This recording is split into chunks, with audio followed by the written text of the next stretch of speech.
ہم اس دین کے ماننے والے ہیں جہاں پر کسی چیز کو اگر مکروہ کہنا ہو تو دلیل لگے گی قرآن سے حدیث سے، لیکن ایک ایسی قوم ہے کہ بڑے بڑے گناہ، شرک، کفر جیسے گناہ کے فتوے ایسے لگاتی ہے گن مشین کے جیسے کہ اللہ کی پناہ۔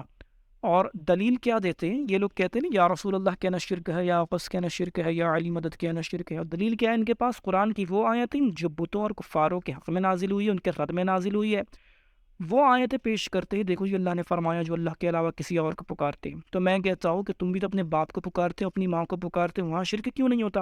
تو کہتے ہیں نہیں جی، وہ ہمارے باپ جو ہے وہ زندہ ہے ہمارے سامنے، اس لیے شرک نہیں ہوتا۔ تو ہم کہتے ہیں اگر کوئی کسی زندہ کو اپنا معبود سمجھ لے، کوئی زندہ آدمی کو اپنا بھگوان بنا لے، تو کیا وہاں شرک ہوگا؟ تو کہتے ہیں ہاں بالکل ہوگا۔ تو بھائی اس سے تو پتہ چلا کہ زندہ ہو یا کوئی بھی ہو شرک ہوگا۔ تو شرک ہو کیسے رہا ہے یہ دیکھنا ہے۔ شرک ہو رہا ہے کسی کو معبود ماننے سے۔ اگر کوئی زندہ آدمی کو معبود مان کر پکار رہا ہے تو شرک ہوگا۔ تم اپنے باپ کو معبود نہیں سمجھتے ہو، ایسے ہی اللہ کا بندہ سمجھ کر پکار رہے تو وہاں شرک نہیں ہو رہا ہے۔ تو شرک ہونے نہ ہونے میں یہ سب سے بڑا فرق یہی ہے کہ تم کسی کو معبود سمجھ رہے ہو یا بغیر اللہ کی عطا کی اس کو مان رہے ہو تو شرک ہوگا۔ تو یہیں سے ان کی یہ دلیل جو ہے ساقط ہو جاتی ہے کہ قرآن میں آیا ہے۔ تو اس کے علاوہ قرآن میں کئی جگہ دلیلیں موجود ہے کہ اللہ کے نبیوں نے اپنی امتیوں سے بھی مدد مانگی ہے اور امتیوں نے نبیوں سے بھی مدد مانگی ہے۔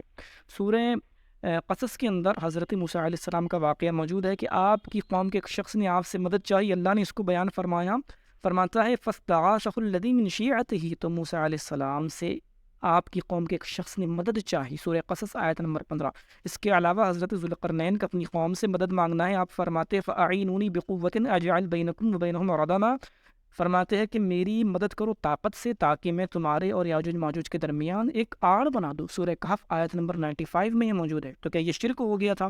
نعوذ باللہ۔ اس کے علاوہ حضرت عیسیٰ علیہ السلام کا اپنے حواریوں سے مدد مانگنا بھی سورہ آل عمران آیت نمبر 52 میں ثابت ہے۔ آپ نے فرمایا قال من انصاری الی اللہ، کہ کون ہے جو اللہ کی راہ میں میری مدد کرے؟ کیونکہ یہ شرک تھا۔ تو پھر اپنے بہانے بناتے ہیں، نہیں جی یا رسول اللہ کہنا شرک ہے، یا کہہ کے مدد پکارنا شرک ہے۔ اور تو پھر اس کی ہم دلیل دیتے ہیں کہ دیکھو جی سورہ نمل کے اندر آیت نمبر 38 میں حضرت سلیمان علیہ السلام نے اپنے حواریوں کو یا کہہ کے مدد لی۔ کیا کہا؟ یا ایھا الملأ ایکم یأتینی بعرشھا، اے میرے درباریوں، کون ہے جو میرے پاس لے آئے اس کا، یعنی بلقیس کا تخت۔ تو پتہ چلا یاد کہہ کے بھی مدد پکارنا، مدد لینا شرک نہیں۔ اور ہم بتا چکے ہیں کہ جب تک معبود نہ سمجھے کسی کو شرک نہیں ہوتا۔ لیکن یہ لوگ ایسی قوم ہے کہ پوری امت کو مشرک ٹھہرانے پر لگی ہوئی ہے۔ اچھا میں نے شروع میں جو کہا نا کہ دلیل لگتی ہے ہر چیز کی، میں اس کی بھی دلیل دے دیتا ہوں۔ سورہ الانعام کے اندر آیت نمبر 150، جو کفار تھے نا وہ اپنے من سے کسی بھی چیز کو حرام ٹھہرا لیتے تھے، اس پر اللہ نے فرمایا قل ہلم شہداءکم الذین یشہدون ان اللہ حرم ھذا، کہ تم فرماؤ لاؤ اپنے وہ گواہ جو گواہی دیں کہ اللہ نے اسے حرام کیا۔ یعنی کسی چیز کو حرام ٹھہرانے کے لیے گواہی اور دلیل لگتی ہے۔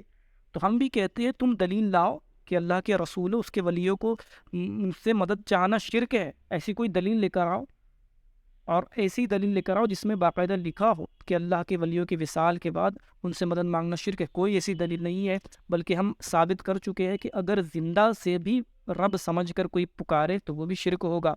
تو یہاں پر شرک ہونا معبود سمجھنے پر منحصر ہے، ڈیپینڈ ہے۔ اس کے علاوہ کہتے نہیں جی وہ زندہ کو جو ہے نا وہ پکار سکتے ہیں، لیکن جو قبر میں چلے گئے یہ اپنی بات پر اڑے رہتے۔ تو میں ایک ایسی دلیل دے دیتا ہوں نا، اس کے بعد ان کی جو دلیل ہے کہ نہیں مردے کو شرک ہے، قبر والوں کو شرک ہے، سورہ بقرہ آیت نمبر 260، حضرت ابراہیم علیہ السلام کو اللہ نے حکم دیا کہ پرندے لو، ان کا قیمہ بناؤ، ان کو پہاڑوں پر رکھو اور ان کو پکارو، وہ تمہارے پاس دوڑتے ہوئے چلے آئے گے۔ مجھے بتاؤ مردہ پرندوں کا قیمہ بنا ہوا ہے اور ان کو پکارا حضرت ابراہیم علیہ السلام نے، بلایا پکار کر، وہاں شرک نہیں ہو رہا؟ تو یا رسول اللہ جن کا جسد مبارک قبر میں جو آج زندہ ہے روح کے ساتھ، جن کے جسم کو مٹی نہیں کھا سکتی، وہ اولیاء کرام، وہ شہداء کرام جن کے بارے میں قرآن کہتا ہے کہ انہیں مردہ نہ کہو بلکہ وہ زندہ ہے، ان کو تم کہتے ہو شرک ہے؟ یا حضرت ابراہیم نے مردہ پرندوں کو پکار کر بلایا جن کا قیمہ بن چکا تھا، تو وہاں شرک نہیں ہو رہا ہے۔ اور اس سے یہ بھی بات پتہ چلی کہ اگر کوئی یہ عقیدہ رکھتا ہے کہ اللہ چاہے گا تو مدد کر سکے گے یا وہ سن سکے گے تو شرک نہیں ہوتا۔ حضرت ابراہیم علیہ السلام نے مردہ پرندوں کو پکارا، کیا سوچ کر پکارا ہوگا؟ یہی کہ اللہ اگر چاہے گا تو وہ دوڑتے ہوئے آ جائے گے، وہ زندہ ہو جائے گے، وہ سن کر آ جائے گے۔ پتہ چلا کسی مردہ کو بھی کوئی پکار لینا یہاں تو پرندے کی بات ہے، وہاں اولیاء کرام شہداء تو زندہ ہیں، نبی کے جسم و قبر میں زندہ ہے. تو پتہ چلا کہ جب ایک مردہ پرندوں کو پکارنا شرک نہیں ہو رہا ہے، اور یہ عقیدہ رکھ کر کے اللہ کی عطا سے وہ آ جائے گی، وہاں شرک نہیں ہو رہا ہے، تو یا رسول اللہ پکارنا شرک کیسے ہوگا نا؟